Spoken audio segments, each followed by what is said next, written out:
Hello, this is Hunting Fields by Dr. Peter Colla, Chapter 4, Walking Through Life. In the dark art of war and the hunt, observational blinds and logistical outposts need only to be set up in order to scout out further hunts for primary targets. They are called blinds due to the fact that the prey is blind to their presence or the primary function they hold.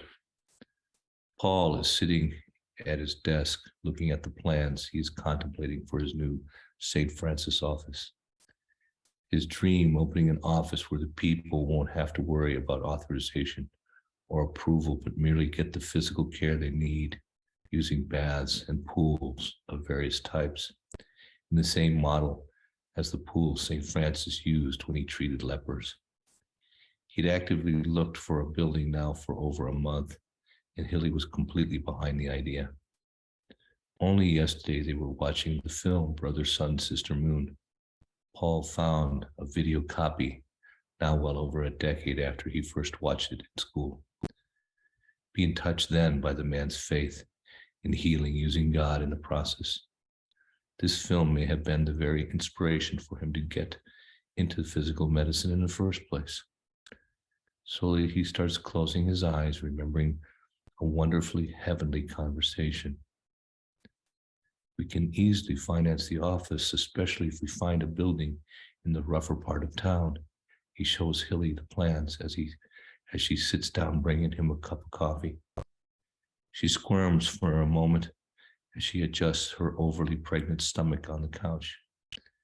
Is this that old church downtown? She asks as she looks at the plans. I like it. It's close to my office at Vanguard. I spoke to Heather. She thought it was a good idea, but wondered if we could afford to maintain.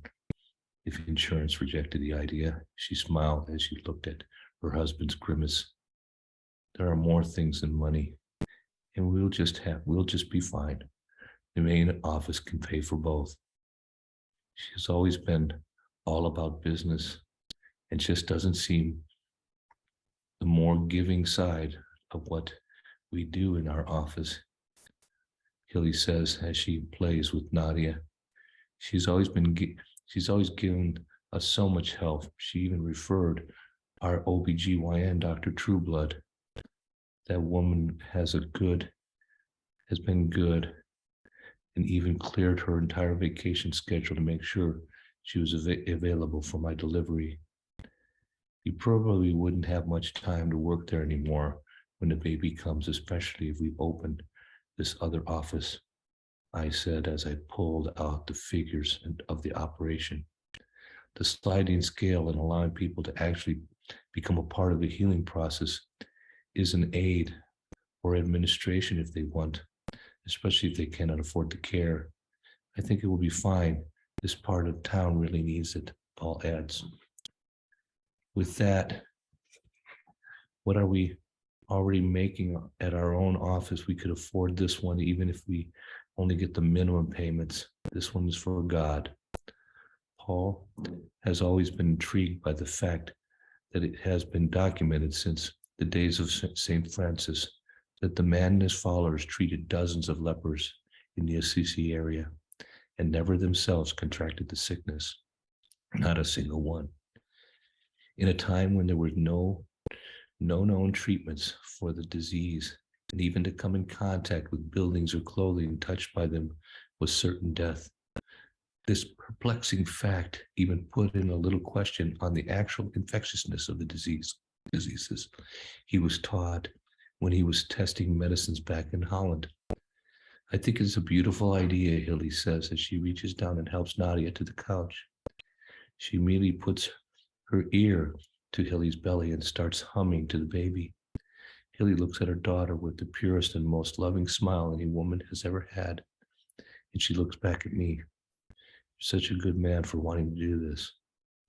Looking at the plans, he is not feeling as much a good man as she seems to believe or say. His own frustration with the increased control he is seeing in the healthcare area. He knows, she knows. Herself being a biller in his office and vanguard, they are constantly confronted with issues that are clearly detrimental to the patient. Authorizations denied or delays for no reason, people being told first that they can have care only later to have it pulled. This issue, while the insurance companies categorically deny it, seems suspiciously linked to only people who live in the more commonly poor or rural areas. Clients who come from wealthier parts of the city or happen to be professional lawyers, doctors, or such miraculously have no problems, even with the same diagnoses and insurance. And what is the recent fixation on having only one primary diagnosis per visit? This limits treatment people instead of just one small area. People are more complex than that, often injuring more than one area, one spot, or having symptoms when they hurt in one place. All this jumping through hoops nonsense does nothing to help the people and forces us to care as care providers to choose not to treat a person completely or everywhere they need, treat them anyway, and lie to the insurance about what we are doing and to get paid, or treat and not charge for half of 3/4 that they won't pay for anyway. The original plan was to help people. Now all it seems like is we are like fast food burger joints being told to pop out the same stained burger to everyone regardless of what they may need. If we don't, we can't get a contract with them. His pencil marks across various rooms he wishes to move to the building, the pools. He would like to add, imagine the pools around Assisi. He's treating people with waters. Paul's eyes completely close as he drifts to another younger time. Rolling majestic hills crested with outcrops of sand and stone. Miles of valleys and rivers, green and browns and reds, all lined in ordered pavement, painted in such a perfect canvas as to leave no doubt as to the artist's skill. How grand is the view from the air, no shadows to block your view except perhaps those of the clouds flying just a bit higher and slightly out of reach. A long way down, how free the feeling of gliding along the airways of height, gently turning, soaring, dipping, and ascending into the very whim of thought.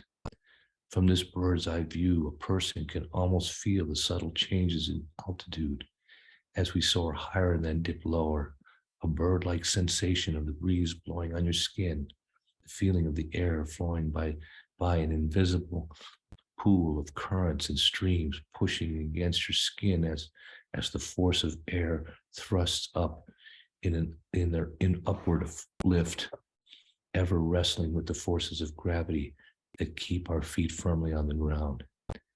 He seems to be flying above the clouds, far below. Small shapes. Are those buildings, vehicles, or just some rocks, loosely lying materials of all shapes and sizes, both useful and discarded, awaiting the future point when they will become useful again? A very young Paul walks along the narrow stone path.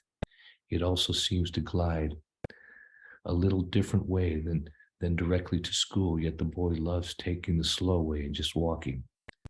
He so much more meanders in a nonchalant manner, lending to the observer to the conclusion that this small boy is completely and utterly at peace in the endeavor he is engaged upon.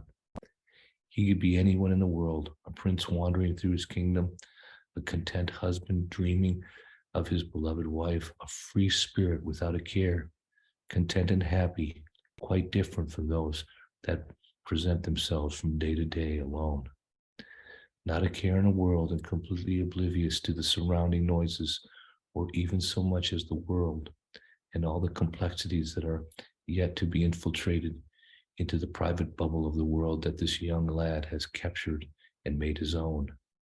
Older children often tease him for talking to himself, making goofy gestures or acting simple. But Paul never cares. He always knows who he's talking to, and it isn't himself. Is this how it feels to be a bird? A small 7-year-old boy says to himself, but not also out loud. not only in a nonchalant manner, but with such self-confidence and absolute assurance that at any moment some invisible companion will just materialize and answer his question without a single break in the step. I have flown many times in my dreams, and I can't wait for the day when just like my dreams, I will launch off into the air and not worry about landing back on the ground, but just land softly or fly off again into the sky. Yes, it is, but so much more, says the strong yet soothing voice in the boy's head, clear and deep, lying within his senses, and at the same time permeating every part of his soul. The voice is one the young tow-headed boy has heard his whole life, a calming voice, one filled with complete acceptance in a world of often non-acceptance. Somewhere down deep, this young lad knows deep within his chest, in the very heart of his soul, that this voice is not his own. It is of another, one greater, one older, one always right, always true, one most importantly loving, one of complete peace. Let me show you, close your eyes and walk. Let the feeling of the air flow under your hands. Listen with subtle changes of the ground beneath as you, not your feet, pass over. The boy closes his eyes because he has had so many other times in his life. He completely trusts the voice, knowing instinctively that the voice has only his best interest at heart. Paul walks with his eyes closed and feels everything around him, every breeze, every chirping bird, especially every word spoken to him from the voice in his head. There is an order of things in the world, the deep fatherly voice says. You cannot always see them. Only things feel like this, but are really that. A good thing might seem good, but can be bad. And a tough thing, a thing that almost seems unbearable, will almost always end up very, very good thing. Paul frowns to himself as he tries to understand. And while you may feel alone, you are never alone. Paul drifts along, sometimes feeling like he glides along the surface of the ground without stepping. In everything you do, every experience in every way, in some way, do you experience something in an infinite, altogether different way? The voice says to a child as he smiles and walks along. All you need to do is slow down and experience it. The boy continues to approach, eyes closed, mumbling to himself, listening to himself. When you see it, smell it, taste it, hear it, the voice continues, feel it. That simple part of the world becomes part of you, and your own private world forever with you, becoming a small piece of who you are and what you will become forever. So be careful and choose well, the voice says in the child's head, as he bathes the child in warm love. The boy never opens his eyes as he strolls right past darkness, watching him from the bushes. All Paul hears in the distant echoing of a rumble, not unlike thunder, he's only slightly aware of the shaking ground as he floats a momentary step through the air. What is forever? The boy asks, seeing a flash of light through his closed eyes. The lad crinkles his brow for a moment and changes his direction ever so slightly to the left, feeling his foot touch the edge of the stone walkway, knowing he is again being guided to walk on the true path. That is a good question. What do you see when you close your eyes? Nothing. Black. Well, maybe something, a shadow. Just a moment, and now gone. Shapes, sparkles, flashes, I don't know. The boy keeps walking.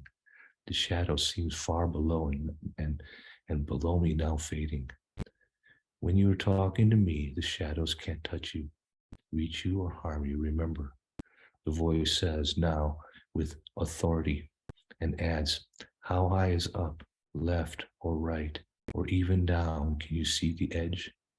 No, Paul says as he looks in his mind for the edge. So is it with me, without end, up and down, left and right. I am forever. A small smile crosses Paul's face as he hears the sweet words caress his lonely heart. and he almost coos in some gentle response when that no other living soul in the entire universe is aware of except the one who spoke to him. He not only hears the sweet sound, but feels every emotional inkling with all important significance in the depth of every breath. The Father bathes love without words into Peter for it, but oh, so much more than normal love, for Peter is the very essence of the being, he who created the entire universe for him. Why do you call me Peter? Paul asks, not as much hearing, but feeling it. It is your name, your real name I gave you. My dear baby child, my son, my light. I would give it all for you, and I have, and would have given it all again, if only for him, the one that fell, but he would not have it. So great is the love of the Father for his Son, nothing and no one can keep the Father's love from him. Son, if the Son but reach up and take it. This brief interaction, which was most likely only the briefest of a blink of an eye, was as real and significant as the entire creation to the one who decides for himself what and exactly when anything is important. Yet the boy moves on oblivious, other than just in the very childlike needing way, as oblivious as the baby is to the source of the milk in the bottle, ever so thankful for the satisfaction and the elimination of pain within the body when hungry. Another feeling or awareness Paul may have felt from the interaction floats by, nearly as unaware as the ground passes under. This doesn't stop him, and he walks for what seems to be forever, his eyes closed, not slowing for a moment. What initially started with a small sense of apprehension quickly turns into a nervous fear laced with wonder. All this conversation passed in a blink between steps, and as the boy realizes he's still walking with his eyes closed, he briefly resists the temptation to open his eyes. But even as fear begins to wrap its tentacles around the very fabric of his thoughts, don't worry, I won't let you get hurt. I will always be with you. I have always been with you, and nothing or anything can ever keep me from you, because I love you so much, my precious sweet child. The Father says as clear as any sound in his head, open your eyes now, see the light, and stop. The young boy stops only inches from the crevasse of the river that flows into the lake in the small town he knew was ahead, but was sure it was far to the left of where he was walking. And he had stayed much farther off the normal path than he had ever expected. The crevice was not extremely deep, but may have injured him had he fallen in unexpectedly. Peering from the shadows, eyes look out at the boy as he walked up the path and passed. His light bouncing steps, eyes closed and mumbling, caught the creature's eyes as his gaze fixed on the child's approach. For a moment he couldn't move, and even his raspy breath is softened at his own will as he peers out of the deadfall and tries to get a better view from the dark. Why does the boy feel like someone is watching him? He looks around the grasses of the lake before him, stretching down the shallow grass hill of the gentle slope into the lake. The long hedge lines old brick wall that juts out of the overgrown foliage is from the old mansion that has rested on the shore for almost longer than the town has existed. This place not only bothers Paul, but pretty much all of his friends who have insisted on it say it is haunted for as long as he remembers, or at least since it had a major fire well before Paul was born. Normally during the day, he wouldn't even look twice, or certainly wouldn't come anywhere near here in the evening. For some reason, this wall is giving him the creeps just looking at it. There is something about this boy, the creature thinks to himself. Something unseen before, just a shimmer, or perhaps it's a flicker of light. It was there as he stepped past, but just as fast faded. We will watch this one, he whispers to his companions in his mind. The cat narrows its predatory eyes and silently hisses hate, while the other stares out into space in a docile obedience. He likes us. He sees us. Just as the boy's eyes almost meet, his own fear overtakes him and he dashes away. Paul turns and starts to continue to school as he thinks he spots just out of the corner of his eye the shape of a man watching him from deep in the shadows. Even as he turns to see the man, for only a moment he spots what looks like a large spider's shape hiding in the shadows, and then nothing, just the rustling of bushes and the shadow follows. But not really a spider, but an old man with 3 heads and a body like a spider. One head is a black cat, the other a frog, and his in the center wearing a ridiculous crown or old-fashioned jester's hat on his head. The moment he almost looked, it was gone. Paul blinks a couple of times and just wonders if his eyes were playing tricks on him. He had them closed for quite a while. Oh well, off to school, as the school bell rings off in the distance. Over the course of time, the great spirit of Baal, as he has been called by many followers, has been depicted from the conglomeration of dreams and incarnated images as a 3-headed spider, one head an old man's with a crown on his head, the second head a black cat, and the third the toad, all depict the various aspects of witchcraft it is so methodically used or uses. The old man who wants to control and rule everyone, the black witch's cat being devious and hateful, refusing to look at the good, and the docile toad staring off into space, too stupid to climb out of the water, even as he begins to boil around it. Bless you. Tomorrow you'll be hearing chapter 5. Good evening.